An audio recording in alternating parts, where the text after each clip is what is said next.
Embeera y'obudde ennungi bw'eti nga bwe tugiraba, budde bukakkamu bwa kawungeezi, akasana kagwa, enjuba egwa, obudde bwa kiragala, omuddo gwonna mugulaba, akakuba katonnya ennaku zino nga n'akasana bwe kaaka.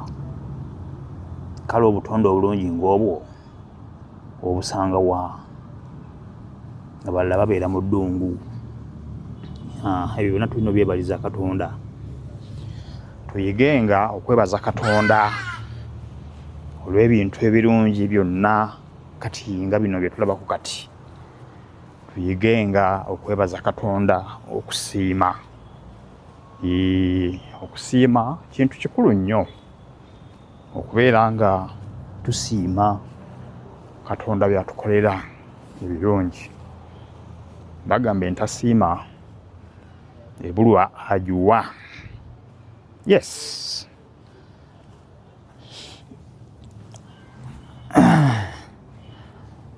Akadde kalungi nga bwe mukalaba, budde bukakkamu, budde buwoomu bwa kawungeezi ka lunaku lwakusatu omwezi ogwokuna, leero ennaku za mwezi lumu, 1st April. Nafunyeyo ke yannimbye omu, era bye yannimbye nekikwatayo olunaku lwatuuse nga sirumanyi, ate jjo lwazibye nga ndumanyi nti luzibye 31, naye mu bwongo bwange saataddemu ekyokumanya nti nga lumu lunaku lwakulimba. So kati banvuze era nenzikiriza, naye nze sisobodde kufuna bennimba, sibadde mu mundu yakulimba. Omulamwa gwe ndiko kusiima, tuyige okusiima.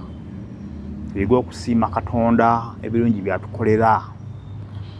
Abantu tugane netwerabira ne tulowooza nti Katonda ebirungi by'atukolera kwe kutuwa ebintu by'ensi, obugagga, ssente, nti ne tugula amamotoka, ne tuzimba amayumba.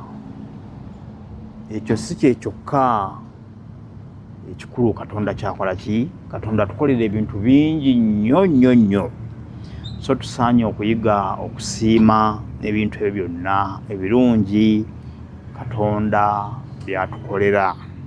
Ekisookerwako, buli bwe bukya n'ozuukuka n'ova mu buliri ng'oli mulamu, tolina wakuluma. Eyo y'ensonga esinga obukulu. Fukamira weebaze Katonda olw'ekirabo eky'obulamu. Ekyo olina okutandikirako ddala nga tonaba kunonooza kutunuulira ki ky'ogenda kulya ku makya okwo, oba wasuze enjala naye ng'osobodde okukya ng'oli mulamu. Weebaze olw'ekirabo eky'obulamu. Eyo yonna ntegeka ya Katonda. Oli omusajja omusiraamu ye Sheekh Kiti naye mwagalako akagambo kamu ke yakozesa, nannyini nsi, lwakuba ennaku zino kale nti yayonoonese.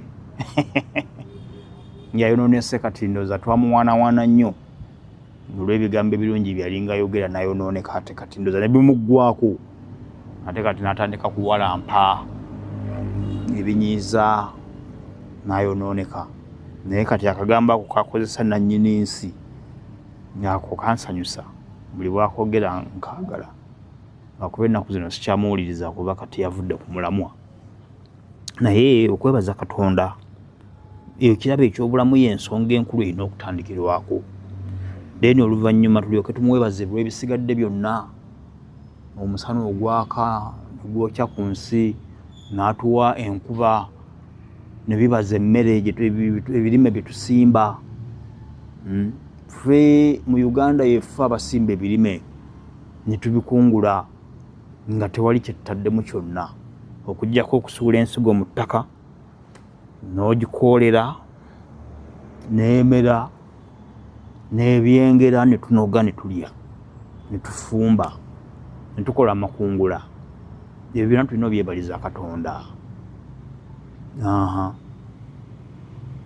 Bw'obanga oli awo nga olowooza nti Katonda takwagala, keera bukeezi ogendeko mu ddwaliro, ogendeko eMulago bw'oba oli Kampala, ogendeko eKiruddu mu malwaliro ago amanene agabeeramu abalwadde abangi, ogendeyoko bugenzi olabule ku balwadde. Nze nkakasa ojja kuvaayo ng'otegedde nga Katonda bw'akwagala, nga Katonda bw'akola ki. Abantu abasinga bategeera nti Katonda abaagala nga tufiiriddwa ne tugenda mu kuziika. Budde buba bwa nnaku nnyo obwo, buwombeeka buli muntu bumukkakkanya. N'abadde agamba teri Katonda, olwo omuwulira nga ayogera ku Katonda. Ngera yeebaza ye Katonda akyankuumye, webale. Naye bwe tuvaayo ne babyerabira, mugendeko mu malwaliro mulabe abaliyo, ojja kutegeera nti Katonda akwagala. Bw'aba tannakuwa ssente zigula akapikipiki, bw'aba tannakuwa ssente zigula ttaka ka ploti, wadde tannakuwa ssente zizimba nnyumba, naye ng'oli mulamu webaka n'obuzuukuka ku makya ng'oli mulamu, kiba kitegeeza wafunye ekyokulya, walidde, osobodde okwebaka. Bwe bulamu bw'okola ki, bw'olina. So kati tuyige okwebaza Katonda olw'ekirabo eky'obulamu na byonna by'atukolera. Nsonga nkulu nnyo eyo. Ekyo kyo tusaanye tukimanye, tewalina kikubuulira. Olina okuba ng'okimanyi bumanya ng'ekitonde ekyatondebwa ku nsi. Akawungeezi kawoomu ndi wano nfuna kawewo, obutonde bwa Katonda obulungi, era nga bwe mubulaba kiragala buli w'otunula ekimu ekiraga nti obulamu bwe buli mu nsi. Yes, era nange nebaza Katonda olw'ekirabo eky'obulamu kyampa. Tuyige okwebaza Katonda buli lunaku. Kyonna ky'oli kasitaba nti oli mulamu, weebazenga Katonda. Yes, Subi Hope nga bulijjo weekuumire ku channel Subi Hope YouTube channel. Tovaawo, kankomewo.